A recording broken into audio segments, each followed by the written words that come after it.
अस्सलामुअलैकुम मुअज़्ज़ज़ नाज़रीन कराम। 1947 से 2022 तक डॉलर के मुकाबले में रुपया किस हुक्मरान के दौर में कितना गिरा, इस आर्टिकल में हम पाकिस्तानी रुपए का 1947 से आज तक का ज़वाल का सफ़र जिक्र करेंगे और जानेंगे कि किस हुक्मरान के दौर में हमारा रुपया कितना गिरा, ताकि हमें समझने में आसानी हो कि आज तक के हुक्मरान कैसे मईशत पर असरअंदाज हुए।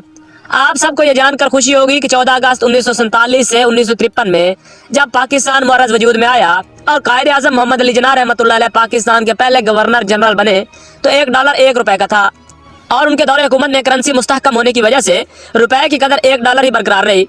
पाकिस्तान के पहले वजीर आज़म लियाकत अली खान कायद आज़म के इंतकाल के बाद पाकिस्तान के पहले वजीर आज़म जनाब लियाकत अली खान अपनी शहादत से पहले 1951 तक पाकिस्तान के वजीर आज़म रहे और रुपए की कदर में कोई कमी ना हुई। डॉलर रुपए की कीमत बराबर बरकरार रही और यूं मुस्तकिल $1 का ही रहा। वजीर आज़म नवाबजादा लियाकत अली खान के इंतकाल के बाद ख्वाजा नाज़िमुद्दीन 1951 से 1953 तक पाकिस्तान के वजीर आज़म रहे और उनके दौर में रुपए की कदर में 200% कमी हुई और $1 3 का हो गया। ख्वाजा नाज़िमुद्दीन के बाद मलिक गुलाम मोहम्मद और सिकंदर मिर्जा का दौर 1960 ईस्वी तक रहा, मगर ये रुपए की कदर में कोई कमी न कर सके। चुनांचे पाकिस्तानी रुपया मुस्तकिल मिजाजी से 1960 ईस्वी तक $1 3 पर खड़ा रहा, लेकिन ये सूरत हाल अगली हुकूमत तक ही बरकरार रही। फिर जब फील्ड मार्शल अय्यूब खान के बाद याह्या खान 1972 ईस्वी तक पाकिस्तान के सदर रहे और उनके दौर में डॉलर $1 इजाफे के साथ $5 का हो गया। 1960 ईस्वी से 1969 तक जनरल अय्यूब खान पाकिस्तान के सदर रहे, जिनके पहले 7 साल रुपए की कदर में कोई कमी ना हुई, मगर 1968 में पाकिस्तानी रुपया डॉलर के मुकाबले में $4 का हो गया। सदर अय्यूब के दौर में पाकिस्तान के 2 बड़े डैम, पहला मंगला डैम जो 1965 में मुकम्मल हुआ और दूसरा तरबेला डैम जिसकी तमीर का काम 1968 में शुरू हुआ और जिस पर $149 बिलियन लागत आई, रुपए को कोई खास नुकसान ना पहुंचा सका। फिर 1972 ईस्वी से लेकर 1977 ईस्वी तक जुल्फ़िकार अली भुट्टो का दौर रहा। वो सदर पाकिस्तान और बाद में वजीर आज़म मुंतखब हुए और उनके दौर में रुपए को ख्वाजा नाज़िमुद्दीन के दौर के बाद दूसरा बड़ा झटका लगा और डॉलर सीधा $5 से $10 पर चला गया, यानी डॉलर डबल कीमत का हो गया, जो मुल्की मईशत के लिए बदहाली की अलामत बन गया। ये वो दौर था जिसमें शायद हमारे सियासतदान इस राज को समझ गए थे कि मुसलसल ज़वाल भी कामयाबी है।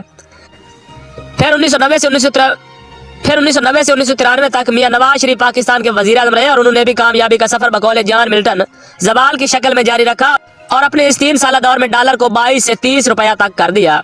जुल्फ़िकार अली भुट्टो के बाद जनरल ज़ियाउल हक मुंतखब हुकूमत का तख्ता उलटकर पाकिस्तान के सदर के ओहदे पर बराजमा हो गए और 1988 तक पाकिस्तान के सदर रहे। उनके 11 साल दौर में रुपया मजीद गिरते गिरते $1 के मुकाबले में $20 का हो गया।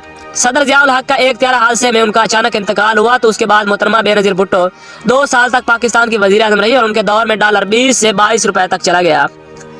1996 से 1999 तक मियां नवाज शरीफ फिर इख्तियार में आए और उनकी हुकूमत ने डॉलर को 40 से $52 तक पहुंचा दिया और ज़वाल की सूरत में कामयाबी का सफर जारी और सारी रखा। जनरल मुशर्रफ 1999 से 2007 तक इख्तियार का हिस्सा बने, मगर डॉलर की कदर में नुमाया कमी करने में नाकाम रहे।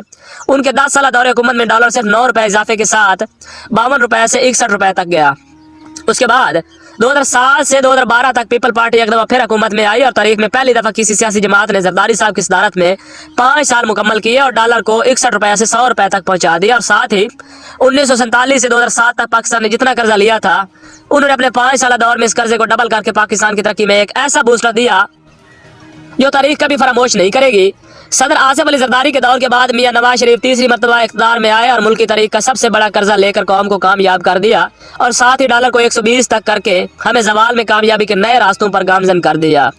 अब गुज़श्ता 3 बरस से तहरीक इंसाफ के सरबराह इमरान खान पाकिस्तान के वज़ीर आज़म हैं। उन्होंने मुल्क की तारीख का सबसे बड़े कर्जा लेकर मुल्की मईशत का धड़न तख्ता कर दिया और डॉलर आज 120 से 170 को छू गया है। दोस्तों, आपकी क्या राय है? आप कमेंट में जाकर जरूर अपनी राय का इजहार करें। शुक्रिया। मज़ीद वीडियो के लिए हमारे चैनल को सब्सक्राइब करें, लाइक करें और बेल आइकन के बटन को प्रेस कर दें।